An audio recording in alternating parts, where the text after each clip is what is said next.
स्वास्थ्य केंद्र ले लिया, पटवार मंडल ले लिया, आंगनवाड़ी केंद्र ले लिया, तो उस स्कूल का भी अभी तक दूसरी जगह निर्माण या शिफ्ट नहीं हुआ है।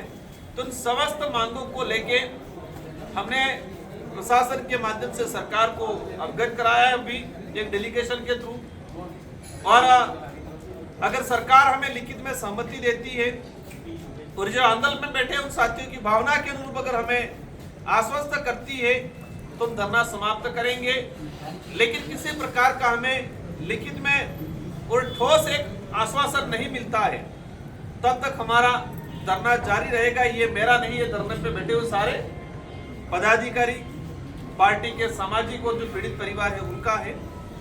सरकार आदिवासी समाज को जिस नजरिए से देख रही है वर्तमान, उनको लगता है कि ये गरीब परिवार है, पीड़ित परिवार है, और इनको लगता है कि ये पढ़े लिखे नहीं है तो कहाँ आवाज उठाएंगे। और ये देखा गया है कि वर्तमान में भाजपा के नेता कर रहे हैं कि विकास की गंगा बहेगी।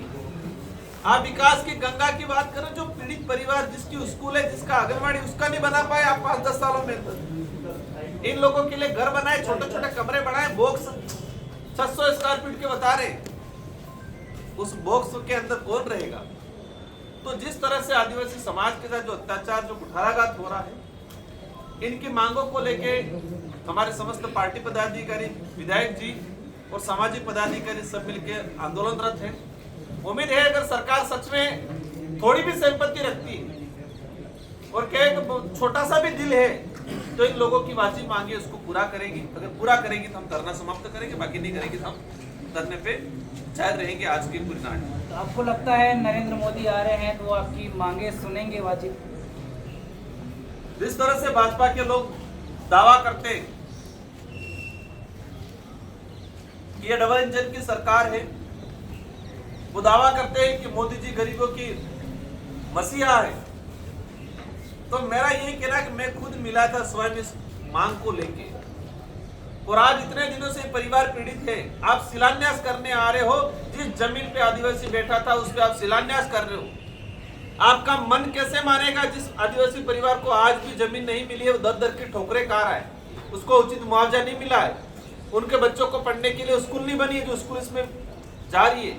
अगर सच में थोड़ी बहुत दिल हो तो ये जो मांगे हैं इन मांगों को पूरा करेंगे, और नहीं करते हैं तो ये धरना यथावत रहेगा, और हम 25 तारीख जो कार्यक्रम है उसका बहिष्कार करेंगे और हम लोग विरोध करेंगे। तो अभी आप कलेक्टर साहब से मिले थे आपकी टीम के साथ में, तो क्या आश्वासन दिया उन्होंने?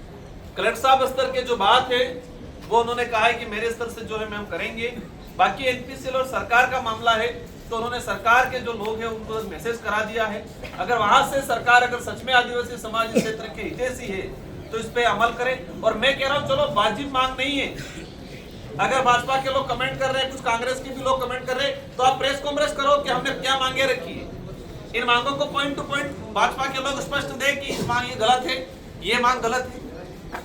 इनको लगता है वो कह रहे हैं राजनीति कर रहे हैं, तो आप बताओ ना, हमने जो 11-12 मांगे रखी है और पूर्व के 21 मांगे, उनमें से कौन सी मांग गलत है? उस पर बात करने के लिए तैयार नहीं है। अनर्गलन बयान देके लोगों को गुमराह कर रहे हैं। ये अब नहीं चलने वाला इस क्षेत्र के अंदर, बोध कर लिया इन लोगों ने। ये परिवार 2012-13 से भटक रहा है दर की। कई नेता आए थे ऐसे, उन्होंने क्या नहीं किया जनता जानती, मैं कहना नहीं चाहूंगा, लेकिन हमारा स्टैंड है इस ज्ञापन, ये जो वर्तमान में जो साथी है उन्होंने हमें ज्ञापन दिया, और ज्ञापन में जो वाजिब बात है, हम ये भी नहीं कह रहे कि गैर वाजिब बात को हम लोग रख रहे, वाजिब बात उनको रखा है। अगर सरकार करती है तो ठीक है, नहीं करती है तो हम 25 तारीख के कार्यक्रम का हम लोग पुरजोर तरीके से विरोध करेंगे। आप क्या चाहते हैं, किस पैटर्न के आधार पर इनको रहने की और मेडिकल की व्यवस्था की जाए? हमने पूरा लिखित में उनको दे रखा है, और उस आधार पर सरकार जवाब देगी। जबलपुर पैटर्न के आधार पर हम कहाँ का पैटर्न, किस पैटर्न उसको नहीं कहेंगे, क्योंकि कागजों में पैटर्न अलग होते हैं और धरातल पे पैटर्न अलग होते हैं। तो हम तो यहाँ पर जो लोगों की डिमांड है, मकान बनाए, मकान में कोई रहेगा नहीं, तो हमने कहा एनपीसीएल वाले रहे, वो सरकार के नुमाइंदे जो पैरवी कर रहे, पहले आप रहो एक दिन, एक 2 रात एनपीसीएल के अधिकारी वो सरकार के नुमाइंदे उस मकान में रहे कि वो रहने लायक है। मतलब वो आप आदिवासी समाज को इंसान भी नहीं समझ रहे हो, बॉक्स बना रखे छोटे छोटे। तो हम चाहेंगे कि इंसान रहे, एक परिवार जो रह सकता है, एक एक परिवार में 7-8 लोग एक रूम बनाए, 600 स्क्वायर फीट का एक छोटा सा बाथरूम बनाए। भेड़ बकरियों की मानसिकता से सरकार आदिवासी, दलित, पिछड़े, गरीब के बारे में सोचती है। अगर सच में आदिवासी समाज के लिए तो कुछ करना चाहते हैं तो उनकी जो मांगे उन पर अमल करें। तो क्या ये धरना 25 तारीख तक नरेंद्र मोदी यहाँ पर आ रहे तब तक ही चलेगा या जब तक मांगे नहीं मानी जाएगी तब तक? ये जो पीड़ित परिवार है और हमारे जो पार्टी के पदाधिकारी, सामाजिक लोग मिलकर तय करेंगे कि हमें क्या करना है। हमें जरूरत पड़ी ये लोग तय करेंगे, अनशन पे बैठना तो वह भी करेंगे। ये जरूरत पड़ी कार्यक्रम स्थल तक जाना है तो वहां पर भी हम लोग जाएंगे। ये कमेटी तय करेगी।